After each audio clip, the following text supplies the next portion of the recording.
Vía Pública. ¿Qué tal? ¿Cómo están ustedes? Muy buenas noches. Bienvenidos a Vía Pública. Este día lunes que partimos la semana. La bancada del Partido Republicano anunció, lo había preanunciado, una acusación constitucional en contra de la ministra de Salud, Jimena Aguilera. Digo por lo había preanunciado porque ayer, domingo, habían dicho en el Partido Republicano que le daban 24 horas al gobierno para que el subsecretario Fernando Araoz, subsecretario de Redes Asistenciales Fernando Araoz, renunciara a dejar el cargo. De lo contrario, acusarían constitucionalmente a la ministra. Los que hemos visto, hemos leído, hemos trabajado en torno a la política, frente a estas advertencias de 24, estos ultimátum, sabemos que generalmente lo que ocurre es que afirman más a las personas que quieren sacar. Y esto lo saben los que piden que lo saquen también. Entonces, es una movida política que uno no entiende realmente cuál es la estrategia que hay detrás. Si quieren efectivamente sacar al subsecretario o que siga allí, entonces se genera una discusión política. Bueno, es parte del... Uno pone los elementos sobre la mesa, que es uno para tratar de entender qué hay en las cabezas de quienes hacen esta petición. Pero no, se cumplieron las 24 horas, el gobierno no sacó al subsecretario, lo hacía casi imposible una vez que lo había pedido, lo pide un partido de la oposición, y entonces la acusación va. La decisión del Partido Republicano se funda en la actual crisis sanitaria, que es evidente, es reconocida por los propios protagonistas del ministerio, eso no cabe duda, a raíz del aumento de los virus respiratorios y, sobre todo, la gestión o la mala gestión, en casos particulares además, que el Ministerio de Salud ha tenido en casos de lactantes. El caso de Mía Olivares, de San Antonio, es el caso que probablemente usted ha leído y más lo ha conmovido. Durante esta jornada, el gobierno llevó a cabo un comité político marcado por las críticas. Además, la ministra del Interior, Carolina Toá, muy temprano, junto a la ministra de Salud, Jimena Aguilera, reconocieron que fue un error por parte del Ejecutivo no haber contactado a la Clínica Las Condes para consultar la disponibilidad de camas pediátricas y haber trasladado entonces a Mía Olivares, esta chica de 3 meses, lactante, que luego falleció la semana pasada en San Antonio, como le decíamos, al no haber camas disponibles en su propia región. Después, esto opera con anillos concéntricos, es decir, hay una persona que necesita camas, se busca inmediatamente alrededor y se empieza a ampliar el radio de búsqueda. Pero claro, en este caso, el radio de búsqueda dio que la cama más cercana era Arica. Estábamos en San Antonio, era imposible. Pero lo que se sabe después es que había camas aquí en Santiago, en la Clínica Las Condes, por lo pronto. Hay algunos que dicen que podía haber reconversión de otras camas también. Por eso es que es la gestión la que está puesta en duda. El gobierno reconoció, ayer la ministra reconoció que a la clínica citada no se le llamó para preguntar si había camas. Bueno, la titular de Salud aseguró que ahora el foco está en enfrentar esta emergencia sanitaria, que es lo responsable, que ya suma 6 menores fallecidos por virus incisional, mientras que la ministra Toá, durante una entrevista radial, dijo que cuando hay una emergencia se debe pasar por alto algunas restricciones. ¿De qué restricciones hablamos?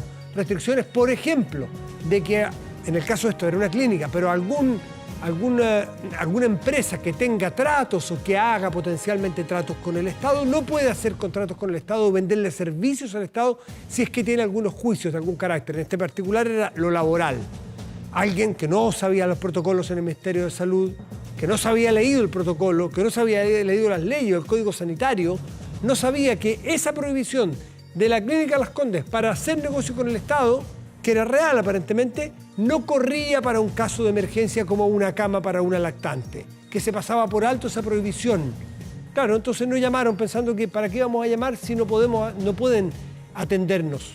Craso horror, sí podían atenderlos y a lo mejor se hubiese salvado la vida de esta niña. Bueno, es parte de lo que se está investigando. Entonces, la ministra dice que hay que pasar por alto estas restricciones. Sus dichos fueron complementados por la ministra vocera de Gobierno, quien afirmó que se debe esclarecer lo sucedido y determinar todas las responsabilidades.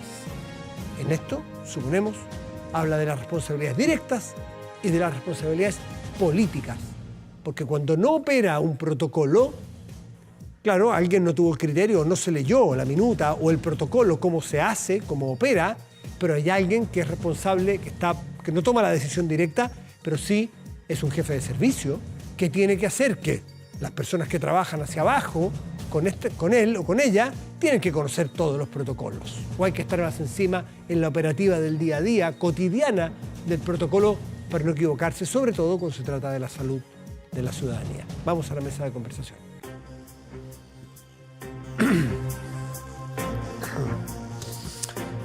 Bueno, hace unos meses, un año diría, se viene hablando de un tema que ahora se empieza a hacer carne y empieza a ser realidad y queremos entender de qué se trata.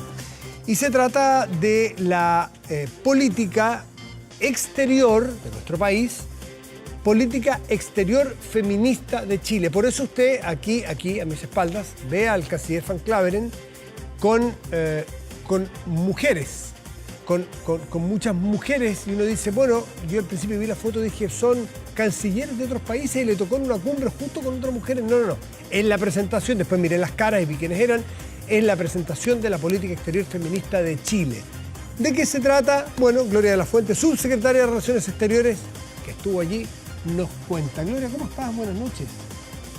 Hola Matías, buenas noches, ¿cómo estás? Muy bien, pues y tú, en tu nuevo cargo, ya no es tan nuevo, pero desde que nos dejaste aquí como panelista, estás en el gobierno. Sí, pues. se les ha extrañado, pero bueno, uno asume otros desafíos también Total, ahora pues. en estos tiempos. Total, es mutuo, así que bueno, me imagino que está muy bien y que es primera vez que nos toca conversar para este tema que lo habíamos escuchado muchas veces, pero es bueno que nos cuentes de qué se trata y qué implica que Chile tenga esta política exterior feminista. Sí, lo primero es que esto es parte del programa de gobierno del presidente Boric y parte importante también, a partir de los temas de igualdad de género y parte importante de los ejes estratégicos de la Cancillería, que ya se venía trabajando desde el principio del gobierno y que es básicamente esta política exterior feminista. Y que la verdad es que no es algo nuevo respecto a lo que ha sido la agenda de política exterior. ¿Por qué lo digo? Porque en la práctica nosotros ya hace varias décadas veníamos aprobando tratados, acuerdos, tenemos convenios en el exterior que dan cuenta justamente de esta vocación de la política exterior de Chile de hacerse cargo, por ejemplo, de los temas de violencia contra las mujeres, ¿no? Y su protocolo facultativo, me refiero al protocolo facultativo de la CEDAW y el acuerdo que en el fondo le da origen.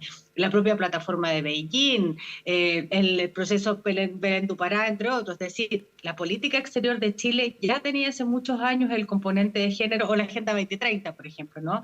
Un componente de género relevante que lo que busca básicamente, y ese es el sentido de tener una política exterior feminista, que es concentrar esos esfuerzos y potenciarlos, porque entendemos que hay en múltiples ámbitos de la sociedad, del desarrollo incluso de la humanidad, del respeto a los derechos humanos y de la democracia, todavía déficit, ¿no? Y potenciar esta agenda nos viene a convertir primero en el primer país sudamericano en hacerlo, no el primer país de América Latina, porque sí México ya tiene una política exterior feminista en esta línea, pero nos viene a poner al nivel de España, de Alemania, de Suecia, de Canadá, que han hecho lo propio, para poder potenciar una agenda que varios países ya venían desarrollando, pero que tiene todo que ver con derechos humanos y protección básicamente de los sistemas democráticos. Gloria, para entender, esto es como un haz de luz que cruza toda la agenda exterior chilena, esta agenda feminista va o busca cruzar completa toda la política exterior con una mirada feminista o es un apartado, como por así decirlo bien brutamente, como un departamento de que vaya asesorando que las políticas o los acuerdos que se hagan tengan mirada feminista, o es para tocar temas específicos de las agendas feministas? ¿Cómo es la integración en la política que ya tiene Chile? Diría hay 4 ámbitos en los que esto se mueve. Primero, y esto también es muy importante decirlo, en la agenda ya de tratados de libre comercio, es decir, toda la política comercial en Chile que hoy lleva la Subsecretaría de Relaciones Económicas Internacionales, ya desde antes, cuando era la Direcon y discutíamos hace 20 años tratados de libre comercio, ya contenían componentes de género, ¿no? Los tratados de libre comercio en Chile, esto era bien innovador hace 20 años atrás, hoy en día muchos acuerdos comerciales incluyen el componente de género. El acuerdo de modernización que estamos desarrollando con la Unión Europea contiene también un componente de género en el ámbito comercial y también en el ámbito político. Entonces, no es algo nuevo, como decía. Pero en nuestra Cancillería se trabaja básicamente en 4 ámbitos, diría. Lo primero, la política comercial a partir de lo que hace la Subsecretaría de Relaciones Económicas Internacionales. Luego, el componente político, que tiene que ver con los acuerdos, convenios y tratados que Chile ha suscrito, y en el fondo es ponerlos en la línea y potenciarlo. Y eso se trasunta, por supuesto, en la agenda multilateral, es decir, nosotros hemos sido defensores siempre. Chile ha destacado esto en el mundo por ser defensor en materia de derechos humanos. Este componente de género se refuerza en esta materia. Y hay un cuarto elemento que te diría es, y esto solo tiene que ver con política exterior y comercial, en el ámbito consular. Nosotros no nos olvidemos que tenemos muchos consulados repartidos por el mundo. Esos muchos consulados reciben muchas veces a los connacionales nuestros que viven en otros lugares en el mundo, y en muchos casos nos ha pasado que recibimos, por ejemplo, a mujeres víctimas de violencia de género. Generar protocolos para la atención de mujeres víctimas de violencia de género en el exterior es un parte importante del componente de nuestro trabajo. Y te diría que el último, que es más institucional, tiene que ver con nuestros propios protocolos y cuáles son las dinámicas. Nosotros hemos aumentado de manera importante las embajadoras, por ejemplo, que hay en el exterior, pero todavía tenemos en materia de la carrera diplomática, por ejemplo, déficit en materia de participación de mujeres, y ahí es donde también creemos que hay tareas en las que debemos acometer y abordar. Dentro de la Cancillería también, es decir, política exterior, toda nuestra agenda hacia el exterior, pero también, por supuesto, esto tiene que ver con nuestras propias prácticas al interior de la Cancillería. Pero mi pregunta iba basada así, es buscar nuevas vetas de que la política, de políticas en temas de erradicación de violencia, de integración de la mujer, integración plena de la mujer en la sociedad y la democracia, o es un tamiz a todo lo que hay que no quede anticuado, que no quede sin tener la mirada feminista. Porque no sé si los viejos protocolos de la Cancillería chilena, que son hechos muchos de ellos probablemente, a lo mejor hasta centenariamente, no tenían sin duda la mirada feminista que hoy día las cosas exigen. ¿Es poner al día también un poco todas nuestras políticas, todos nuestros protocolos? Yo creo que es parte del espíritu hecho también yo creo que es parte del espíritu del programa de gobierno. Ahora, de todas maneras, yo creo que tenemos que, por eso decía al principio, nosotros no partimos de cero, ¿no? El año 90 probablemente nosotros no teníamos muchas mujeres en ningún espacio de la política. En Chile, a partir recién del año 2018, por ejemplo, hubo representación de mujeres como subsecretaria, y previamente apenas hubo una ministra de Relaciones Exteriores, ¿no? Apenas llevamos 2 en los 150 años que tiene esta Cancillería. Entonces, de alguna manera hemos ido avanzando, pero creemos que si nosotros, y esto lo decía el secretario general de Naciones Unidas el 8 de marzo pasado, si nosotros seguimos a este mismo ritmo, si nosotros no ponemos pie en el acelerador, si no intencionamos algunas cosas, probablemente nos vamos a demorar 300 años en llegar, en el fondo, a una situación de igualdad de género. Entonces, creemos que lo que tenemos que hacer es trabajar con mayor fuerza, tanto internamente como en materia de política exterior, en lo que ya veníamos haciendo, pero por cierto, potenciar esa agenda justamente para poder garantizar la igualdad de género, no por majadería. Yo creo que la igualdad de género, por eso hemos insistido mucho en este punto, la igualdad de género tiene que ver incluso con garantizarle a las sociedades, y esto lo dice también Naciones Unidas, garantizarle a las sociedades mayores posibilidades de que, por ejemplo, hombres y mujeres tengan las mismas posibilidades de establecer o de tener acceso a niveles similares de desarrollo humano. Y esto es básico, digamos, ¿no? Mientras la posibilidad o existen esas asimetrías, hay problemas también para que los propios países puedan potenciar su desarrollo. Chile, Gloria de la Fuente, Chile en un momento, yo no sé si sigue así y no sé cómo ha cambiado, pero en todo caso es muy destacado en el mundo por ser de los países que más acuerdos de libre comercio tienen en el planeta. Claro, como somos una economía aislada, chica, muy dependiente del mundo, durante muchas décadas nos llevamos haciendo acuerdos multilaterales y bilaterales con países para poder vender nuestros productos y llegar con productos con más bajo arancel a nuestro país. Es la apertura de la economía chilena, que para muchos es la clave del éxito de Chile los 30 años y para algunos será la parte del fracaso, no tengo idea. Siempre hay gente que tiene miradas distintas. Pero eso en cuanto a comercio. Te quiero llevar a esa misma lógica a las materias o a las agendas feministas que han tenido un desarrollo enorme en las últimas décadas, ¿no? Chile está tan avanzado como hace tratados de libre comercio, en tratados, en acuerdos bilaterales o multilaterales, está tan al día en materia de feminista o en temas de género como en otras Sí, materias? yo diría que primero no son temas que van aparte ni son excluyentes, al No, no, yo revés. sé, Yo creo que de los primeros pero habrá acuerdos es que puntuales de agenda.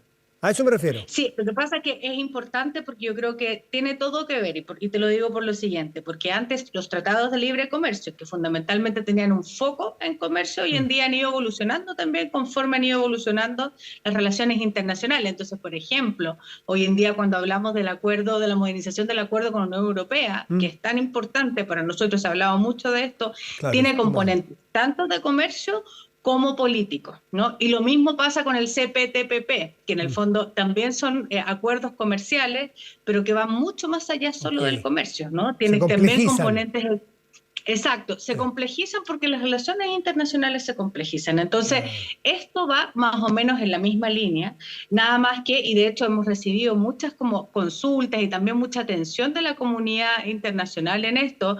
Parte importante de nuestra reunión estos últimos días fue con el cuerpo de diplomáticas que está instalada acá en Chile, que está muy organizada, muy coordinada, y la verdad es que también nos plantean el interés de poder, en el fondo, avanzar en esto, porque esto no se trata solamente de hacer una cosa discursiva, que se podría quedar ahí sin duda, sino que además de generar mecanismos de implementación, que tengamos la posibilidad de ir midiendo aquello que vamos haciendo, de ir mejorando nuestras prácticas. Y así como lo ha hecho Chile en los últimos, y diría, además las últimas décadas en la que hemos ido avanzando en esta materia, hoy en día tenemos que consolidar una agenda y proyectarla.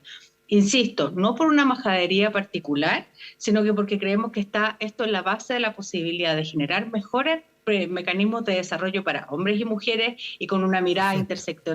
interseccional también, y también generar mejores condiciones para que sistemas democráticos garanticen igualdad, y eso nos parece que es un imperativo democrático hoy en día.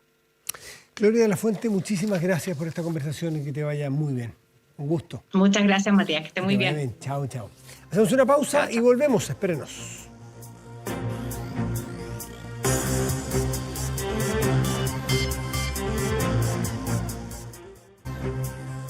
Protéjase de la delincuencia con Tepillé. Vigilancia en tiempo real de cámaras de seguridad con audio disuasivo para su empresa. Alarmas Tepillé con cámaras conectadas a su smartphone y botón de emergencia móvil para su hogar. No sea usted la próxima víctima y contrátelos en tepillé.cl.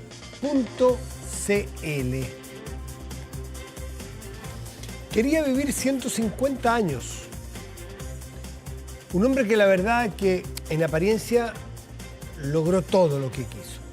Logró la fortuna, el poder, a veces saltarse la ley, superar acusaciones de todo tipo, el poder total, los millones de los millones, pero llegar a los 150 no pudo. Llegó a los 86, no es poco, y bastante protagonista hasta el final. Nos referimos a Silvio Berlusconi, 3 veces primer ministro de Italia, quien, disculpe, falleció esta mañana en su país, en Milán, en el Hospital San Raffaele de esa ciudad. Pero sabemos que Berlusconi es mucho más que ese ícono pop casi, es mucho más profunda su significancia en la política. Es uno de los artífices de la nueva política italiana de principios del siglo XXI, de fines del siglo XX. Es el heredero o dicen que es uno de los primeros populistas modernos del mundo, que después del decaimiento de los partidos clásicos de la Italia de fines del siglo XX, el Partido Demócrata Cristiano, el Partido Comunista Italiano, desintegrados, bueno, Berlusconi logró juntar y en una forma de hacer política con mucho populismo, logró todo lo que logró. Ahí está, jefe de Estado, funeral de Estado, 2 días y 2 días de duelo oficial en Italia. Para entender a Berlusconi, entender esa Italia post-Berlusconi, que es lo que viene, tomamos contacto con Álvaro Iriarte, que es analista internacional del Instituto República. Álvaro, buenas noches, ¿cómo estás? Hola Matías, muy buenas noches. Todo bien, gracias. Qué bueno, gracias por recibirnos y uno con este día ha leído más de la cuenta. Berlusconi todos lo tenemos más o menos en la cabeza, pero hoy leyendo mucho más, en realidad análisis interesantes, uno llega a esa conclusión. ¿Qué va a ser de Italia después de Berlusconi? Porque a los 86 años muere habiendo sido uno de los arquitectos de la última alianza que hoy tiene a la primera ministra Giorgia Meloni. A Giorgia Meloni, la tiene en el gobierno. Y él fue uno de los artífices, por lo tanto, hasta el final fue un protagonista. ¿Qué nos puedes decir tú de la herencia de este hombre?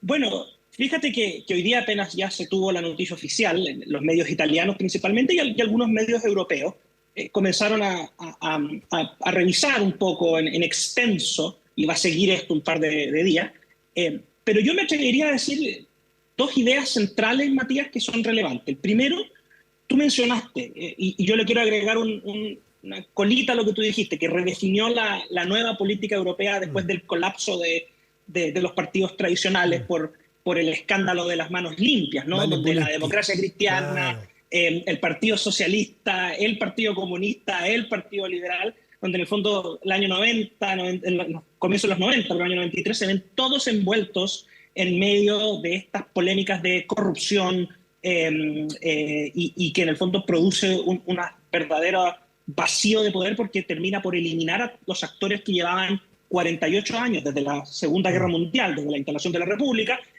controlando en el fondo el ejercicio de la política y formando los gobiernos. ¿Ya? Y en ese orden de idea es un actor de la nueva política, pero en especial redefine y tiene una fuerza gravitante para la centro-derecha italiana. O sea, existe un antes y un después de Silvio Berlusconi desde una perspectiva muy práctica, Matías, que fue capaz de crear un partido, después podemos conversar un poquito más de eso, pero de crear un partido y una plataforma política que apelaba a vastos sectores de votantes moderados en Italia, que no querían votar por la opción del Partido Comunista, pero que estaban bastante hastiados con la crisis de estos 5 partidos tradicionales. Y ese es el primer como gran aporte. Y el segundo, que tiene que ver con la política, ahora que tú mencionabas, de la nueva coalición reinante, es que si bien es cierto, a estas alturas, ni Silvio ni el partido eran los que fueron en su momento como principal pilar de una posible coalición de gobierno, sí seguían teniendo una importancia muy importante, valga la redundancia, pero tenían una importancia gravitante en la coalición. ¿En qué sentido? Pueden ser esos votos de gente moderada que te permite pasar cómodamente el número para formar gobierno en un sistema inestable como el italiano. Claro, el sistema italiano es como mirado desde una república más estable, como un país caótico. Y algunos dirán, sí, sí lo es, pero es un caos administrado, es un caos perfectamente estable, donde pueden caer un gobierno un día y no pasa nada. Hay países donde cae un gobierno, bueno, y hay regímenes que se instalan que duran 30 años. Entonces hay que entender a Italia en el marco de lo italiano, ¿no? Pero ¿cómo queda? Pues tú dices, él redefine la derecha, y desde la centro-derecha hasta la derecha más extrema. Él se movió con mucha facilidad por allí. Pero ¿qué le deja? Algunos dicen que es la versión más moderna del thatcherismo de Reagan también, porque tenía una mirada más bien conservadora en esa materia, algunos le llaman más conservadora, en materia de, otros le llamarán más liberales, porque es de rebaja total de impuestos, porque esto era en contra del Estado, desconfiaba mucho del Estado, desconfiaba del aparato estatal. Eso hacía entonces que él fuese más bien pro bajar mucho impuestos, como Reagan, probablemente y Thatcher, para dejar que la gente emprendiera. Y eso tuvo mucha cercanía con las clases medias italianas, le hizo mucho sentido eso, versus un Estado que estaba venido a menos. O sea, de todas maneras, o sea, piensa tú que el año 94,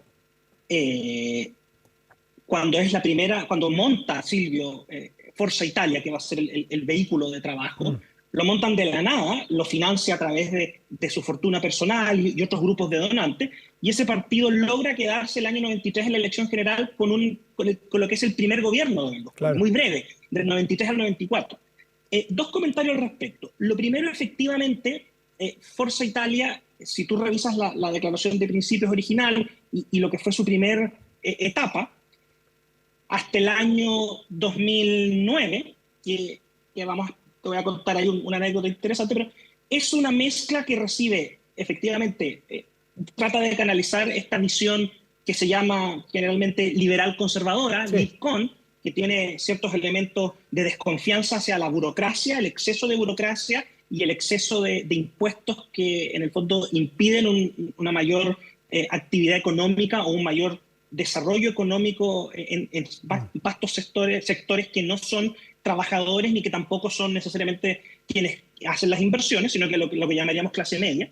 Y en segundo lugar, va recogiendo algunos elementos de la democracia cristiana e incluso de cierta socialdemocracia que estaban bastante choqueados con esta crisis de los partidos y que no estaban involucrados, huérfanos, y que no estaban involucrados. Por eso que se habla de esta polo de centro-derecha. Y en ese orden de idea, Berlusconi tuvo esta plataforma. El año 93, el programa político de Forza Italia, que se llamaba a la ricerca del buen gobierno, en la búsqueda del buen gobierno, justamente apuntaba a dar un cambio de discurso en Italia, apelando a ciertas ideas y paquetes de reforma de lo que había sido en la década de los 80 el estilo Reagan y el estilo Thatcher. ¿Ah? Y es más, es tanto esta similitud que el año, con posterioridad, el año 2001, cuando vuelve a ser gobierno, y dura su gabinete, es el gabinete más largo de la República, del 2001 al 2005, sin mayores cambios, vuelve y propone al mismo estilo que se hizo el año 94 en los Estados Unidos por el Partido Republicano, el contrato con América, esta idea de decir, oiga, yo le ofrezco los siguientes términos, usted vote por mí y yo aplico esto. Él hace el contrato con los italianos. O sea, Silvio Berlusconi inserta entonces parte importante de la estrategia y de la forma de entender la política fuera del marco tradicional italiano y europeo, de estos partidos excesivamente dogmáticos, tradicionalistas, y que se construyen sobre la base de apoyos piramidales regionales. No significa que no tuviera la dinámica de los caudillos, Matías, pero Silvio tiene una estrategia, o sea, incorpora por primera vez, si tú quieres mirar el mapa italiano, a la derecha del norte, la Lega del Norte, la Lega del Norte, que hoy día tiene a Salvini, lo incorpora como socio estratégico y deja de ser un partido aislado, regional, para pasar a tener influencia y peso en el gobierno nacional. Los hace jugar en primera. ¿Ah? Los hace jugar en primera. Que además no nos olvidemos que Silvio fue dueño por varias décadas del AC Milano. ¿Ah? Entonces tiene una dinámica, y ahí te quiero dar un dato interesante. El primer gobierno de Berlusconi cae porque la Lega se enfrenta con Forza Italia por el tema de los impuestos. Rebaja de impuestos, que querían más rebaja y que no se producen. No, claro, no se producen. Vamos a la otra parte, porque este otro personaje lleno de escándalos, supera un montón de condenas porque hay delitos prescritos probablemente, acusaciones de abusos a menores, realmente cosas muy escabrosas, vínculos incluso con mafia, un tipo al cual da la impresión que no tiene ni Dios ni ley para actuar. ¿Por qué la política italiana le perdonaba a este personaje tan carismático? Porque parece que era impresionante, que leía hoy día testimonios de periodistas que le tocó acompañarlo, gente de izquierda, derecha, da igual, que decían, claro, podremos tener diferencias, dificultades, no nos gusta, pero en el área chica, en el trato corto, el 1 a 1, nadie negaba que era un verdadero maestro, era un encantador de serpientes, era un tipo divertidísimo, simpático, desenfrenado, las fiestas sabemos lo que eran, entonces terminaba cautivando a todo el mundo. ¿Eso hacía que le perdonaran de alguna manera todo a Berlusconi? A ver, me voy a tomar de un concepto que tú ocupaste al comienzo, que dijiste que muchos lo consideran el precursor del populismo actual moderno. En Italia y en Europa, moderno en el caso de uno.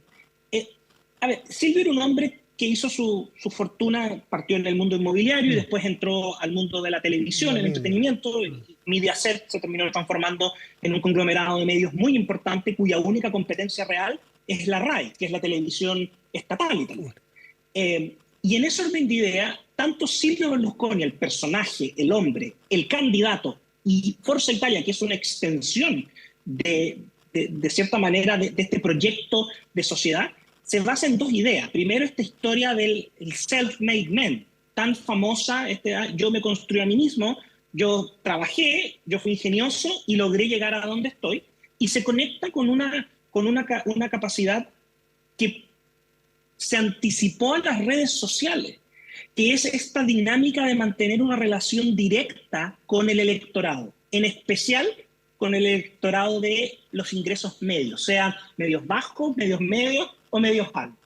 Y ahí está la clave de lo que tú comentas, que se le perdona. Lo que ocurre es que Silvio, como político, fue un político, y la gente a veces lo olvida, pero fue muy popular, a tal punto que estuvo más de una vez en el gobierno, y en segundo término que hubo 3, efectivamente, y hubo 20 años, desde 1993 hasta el 2013, que es su caída cuando es expulsado del Senado italiano por justamente este escándalo con la bailarina Rubí de Marruecos, que bien escabroso el tema. La fiesta Bonga Bonga. Y hasta Bonga Bonga. 20 años donde su figura es la que determina y domina el escenario político italiano. A tal punto, y con esto termino esta parte para poder ver otros temas que te interesen, Matías, que sin lugar a dudas, durante estos 20 años, la política italiana se definió en base a la alianza berlusconista y los anti-berlusconistas. Y una de las razones por las cuales caían los bloques anti-berlusconistas, encabezados por el Partido Democrático, que es el principal partido centro-izquierda, resulta que radicaban que, claro, se aglutinaban para evitar que Berlusconi y compañía permanecieran en el poder o llegaran al poder, pero una vez que ganaban la elección, no tenían la capacidad operativa. Y por lo tanto empezaba este problema de me desmarco, rompo las alianzas y volví a entrar Silvio. Y así fueron 20 años. Nunca vendió, siendo 3 veces primer ministro, nunca vendió su propiedad en los medios de comunicación. Es decir, el conflicto de interés para él eran un detalle, eran una anécdota de la cual no había que hacerse mucho cargo, ¿no? Y bueno, y lo que consiguió con el Milan, el famoso equipo, ¿no es cierto?, de Arrigo Sacchi, de Gullit, de Van Basten, ganó, entiendo que 5 Champions, 7 u 8 Scudetto. Lo hace un tipo que se mostraba muy exitoso frente a la ciudadanía. Bueno, ahí hay un punto notable. Probablemente uno de los principales aglutinadores de anti-Berlusconi o principal fuerza para generar una reacción, coalición o movimiento para desafiar la presencia de Silvio Berlusconi en el Palacio Chigi y en la política, radica precisamente en esta idea que tú mencionabas, este conflicto de interés entre mantener sus medios de comunicación, su holding, más que sus inversiones, su grupo de medios, que es el grupo privado más importante y además tiene una editorial, que es una de las editoriales más prestigiosas a la hora de publicar documentos. ¿Y qué se le criticaba cada vez que estuvo como primer ministro? En el fondo que quedaba con un exceso de pantalla, tanto en su propio grupo de medios, donde hay casos interesantes, donde los propios conductores de televisión o los propios encargados de los noticiarios llamaban o hacían juicios de valor muy positivos de Silvio Berlusconi, del gobierno o en las elecciones, y además, por la normativa y por el sistema italiano, tenía el control cada vez que estaba en el poder de la RAI. Y esto generó una discusión bien particular y bien importante. Y en segundo lugar, en esa misma línea, claro, o sea, tú mencionabas, el tema del equipo es notable. O sea, yo hoy día conversaba con amigos un poco más jóvenes y muchos de ellos la imagen o asocian el apellido de Silvio Berlusconi no a la reformación de la centro-derecha, no a este primer ministro, al Milan y a las 5 Champions. Claro. Extraordinario, porque te demuestra que Silvio Berlusconi proyectaba una imagen de éxito global y total. O sea, Silvio Berlusconi era exitoso como empresario, era exitoso al tener Mediaset, era exitoso cuando estuvo a cargo del Milan y fue exitoso para fundar un partido y después fue exitoso para llegar al gobierno. Esa es la figura. Sí, Álvaro, ¿hubo alguna conexión creíble con la mafia? Porque siendo un poderoso que siempre está en el borde de la ley y traspasa los bordes de la ley, y es en Italia, uno necesariamente tiene que preguntarse si tuvo algún vínculo que se le acusó, siempre se pudo decir, se especuló. ¿Se probó algún vínculo con la mafia italiana alguna vez? Mira, las condenas que tuvo Silvio Berlusconi, y esto es importante para responder la pregunta, ambas se producen en el 2003, que es el año, en el fondo, el año terrible para Berlusconi. Años horribles, correcto. La condena que fue efectiva se le impuso por fraude tributario. Y esa condena de fraude tributario consistía en 4 años de cárcel y lo que nosotros llamaríamos una inhabilidad perpetua, una inhabilidad o prohibición, perdón, por 2 años para ejercer cargos públicos. Por supuesto que esa sentencia en el fondo terminó siendo servida con trabajo comunitario, pero hay sentencia y hay condena. Y ese mismo año se produce la segunda condena, que es 7 años de cárcel y la inhabilidad perpetua para ejercer cargos públicos por abuso de poder y por una relación sexual con esta bailarina marroquí de 17 años. ¿Ya? ¿Por qué hago este punto, Matías? Porque esa sentencia fue la que Silvio apeló el 2014, exitosamente se revocó la sentencia, claro. Y después, en 2015, el máximo tribunal de Italia ratificó esta absolución o revocación de la sentencia, sin entrar en detalles jurídicos. Entonces, los problemas legales de Silvio que verdaderamente llegaron a tribunales van todos por este lado. Tema tributario, eventualmente asociado a lo que tú comentabas de un conflicto de interés, y este tema de la vida licenciosa, que la más famosa fue precisamente esta niña que el nombre artístico era Rubí. Ahora, en ese orden de ideas, es bueno tener presente que Silvio Berlusconi se enfrascó desde antes del 2013, pero desde después del 2013 nunca más dejó de ser un blanco o un punto de él de pelea constante. La magistratura, el sistema de persecución penal italiano, porque Silvio Berlusconi alegaba que el sistema estaba absolutamente distorsionado a tal punto que se perseguía a él, que era un empresario exitoso, una persona que había surgido desde abajo, mientras que había otros elementos asociados con la mafia que no terminaban siendo sancionados. Y ese fue el principal punto de choque institucional, tanto en su gobierno como posteriormente. O sea, incluso presentó una reforma completa del sistema de persecución penal que no resultó. Ahora, insisto, siempre se puede decir en el caso de Italia, pero aquí lo que sí está claro es que ninguno de estos procesos están relacionados con la dinámica de la mafia. Bueno, un personaje sobre el cual se han hecho series, al menos, documentales, películas, y seguramente va a empezar ahora la exploración de mucho más material, porque es un personaje muy rico no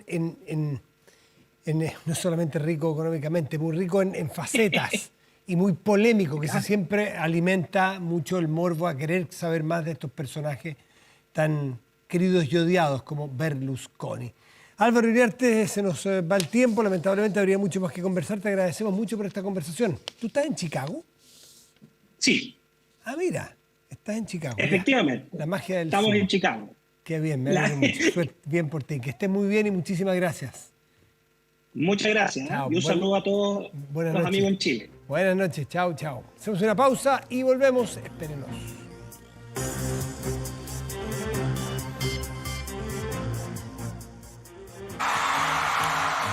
Estamos de vuelta en vía pública. Con Coldplay de fondo, revisamos nuestro portal de contenidos y noticias 24horas.cl, que en este momento destaca lo siguiente.